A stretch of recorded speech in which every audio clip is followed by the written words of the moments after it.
Welcome to our ஆன்மீக களஞ்சியம் channel. இன்னைக்கு நம்ம பார்க்க போகிறது தெய்வத்தின் குரல் 7ஆம் பாகம் 7ஆம் அத்தியாயம் ஸ்வயம்வரத்தில் அத்வைதமும் காஞ்சி ஸ்ரீமடமும். அதில் இலக்கியம் தர்மம் கூறும் முறை.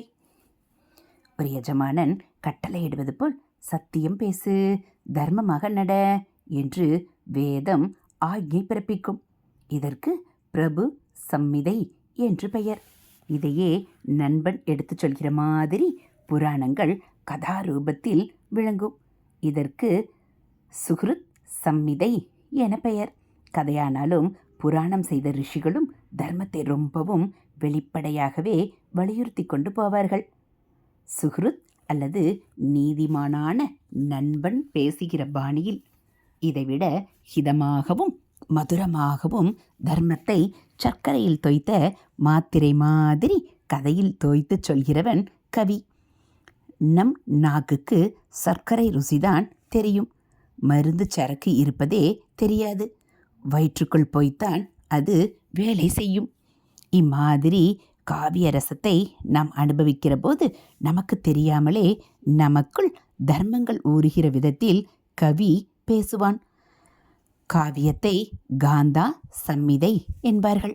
அதாவது அது பிரிய பத்னியின் வாக்கு மாதிரி என்று அர்த்தம். உயர்ந்த கவி மகத்தான தர்மங்களையும் தத்துவங்களையும் நவரசத்தில் தோய்த்து மிகவும் ரஞ்சகமாக கொடுத்து விடுகிறான். இலக்கிய உலகத்தில் இருப்பவர்கள் இதையே ஸ்வதர்மமாக கொள்ள வேண்டும். வெறும் ரஞ்சகமாக மட்டுமல்லாமல் அதற்குள் தர்மமான பலனும் இருக்கிற மாதிரி எழுத வேண்டும். படிக்கிறவனை அப்போதைக்கு சந்தோஷப்படுத்துவதோடு நில்லாமல் அவனை உயர்த்துகிற விதத்தில் எழுத வேண்டும். ஹரஹர சங்கர, ஜெய ஜெய சங்கர. அடுத்து நலன் கதையில் காஞ்சி மடத்து சுவாமி. உங்களுக்கு இன்னொரு ரசமான விஷயமும் நைசதத்திலிருந்து சொல்கிறேன். அத்வைத தத்துவத்தை ஸ்ரீஹர்ஷர் சொன்னதோடு நம் மடத்தில் ஆராதிக்கப்படும் சந்திரமௌலீஸ்வரரை பற்றியும் சொல்லியிருக்கிறார். தமயந்தியின் சுயமரத்தில் பல ராஜ்ய மன்னர்கள் வந்திருந்தது போல தமிழ்நாட்டிலிருந்தும் சென்றிருந்தார்கள்.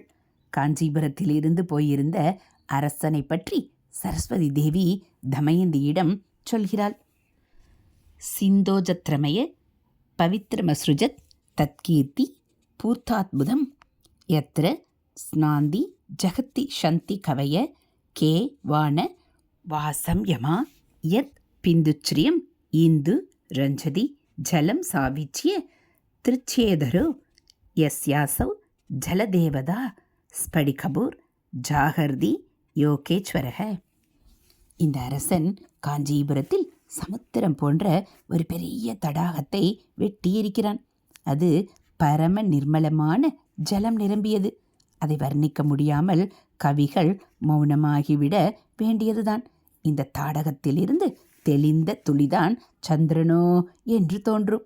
இந்த தாடகத்திலிருந்து அபிஷேகம் செய்யப்பட்டு ஸ்படிகமயமான யோகேஸ்வரர் கண்ணுக்கு தெரியாமல் போகிறார் என்பது ஸ்லோகத்தின் பொருள். சுத்தமான ஸ்படிகம் ஜலத்தைப் போலவே நிறமில்லாததல்லவா? அதை ஜலத்துக்குள் போட்டால் அது இருப்பதே தனியாக தெரியாது. ஸ்படிக லிங்கத்துக்கு நிறைய ஜலத்தை கொட்டி அபிஷேகிக்கும் போது அது ஜலத்திலிருந்து வேறாக தெரியாது. காஞ்சிபுரத்தில் உள்ள ஸ்படிகமயமான யோகேஸ்வரர் யார்? நம் மடத்தில் உள்ள ஸ்ரீ சந்திரமௌலீஸ்வர ஸ்படிக லிங்கம்தான். ஆதி ஆச்சாரியால் 5 ஸ்படிக லிங்கங்களை 5 இடங்களில் பிரதிஷ்டை செய்தார். பதரியில் முக்தி லிங்கத்தை பிரதிஷ்டை செய்தார். நேபாளத்தில் உள்ள நீலகண்ட சேத்திரத்தில் வரலிங்கம், சிதம்பரத்தில் மோக்ஷலிங்கம், ஸ்ருங்கேரியில் போகலிங்கம், காஞ்சிபுரத்தில் யோகலிங்கத்தை பிரதிஷ்டை செய்தார். காஞ்சி மடத்தில் பூஜிக்கப்படும் யோகலிங்கத்தை தான் ஸ்படிகமயமான யோகேஸ்வரர் என்கிறார் நைசத கவி. இந்த மூர்த்தியின் அபிஷேகத்துக்கு பயனாகிற தீர்த்தத்தை கொண்ட தடாகத்தை வெட்டியதே காஞ்சிராஜனுக்கு பெருமை என்று சொல்லாமல் சொல்கிறார். ஸ்ரீஹர்ஷரின் ஸ்லோகத்தில் யோகேஸ்வர என்ற வார்த்தை முடிவாக இருக்கிறது. இதில் ஒரு குளறுபடி. எழுதினவன் ஏட்டை கெடுத்தான் என்று ஒரு பழமொழி கேள்விப்பட்டிருக்கலாம். இதில் எழுதினவன் என்கிறது ஏட்டு பிரதிகள் எடுப்பவனைத்தான். அவன் ஒரு ஓலைச்சுவடியை பார்த்து அதில் இருப்பதை இன்னொரு சுவடியில் காப்பி பண்ணுவான். அப்படி பண்ணும்போது அவன் ஏதாவது தப்பு செய்துவிட்டால் அது பெரிய அனர்த்தமாகி விடுவதும் உண்டு.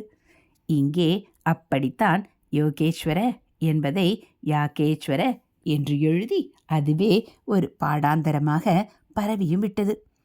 யோவுக்கு உள்ள கொம்பை தவறிப்போய் விட்டுவிட்டதால் யோகேஸ்வரர் யாகேஸ்வரராகிவிட்டார்.